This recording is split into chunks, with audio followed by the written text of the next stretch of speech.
Pero kung gusto mo talagang makaranas ng kaya-ayang tahanan, pumunta ka lang sa simbahan. Pare, Oy, ano sa'yo? pabili na isang balot na tinapay at saka kopi ko black na twin. Kopi ko black. Anong tinapay sa'yo? Ito na? Ito, isang balot. Tasty one. Ito. Sukli ka pang 4.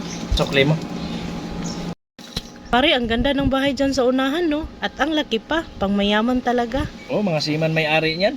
Sana magkaroon din ako ng ganyang kagandang bahay, no? Normal lang yan na maghahangad tayo ng ganong tahanan. Pero para sa akin, hindi na importante yan. Ang mahalaga na mayroon tayong masisilungan. Pero kung gusto mo talagang makaranas ng kaya-ayang tahanan, pumunta ka lang sa simbahan o sa bahay-sambahan. At doon mo makikita at mararamdaman ang tunay na kagandahan ng isang tahanan. Yung may katahimikan, may kapayapaan at may kasayahan. Libre lang pumunta doon, mare, kaya humayok at iyong puntahan. Kahit kaunting oras lang ang iyong ilaan, at alam kong ito iyong balik-balikan. Salamat, pare, ah. Meron na naman akong natutunan. Walang anuman.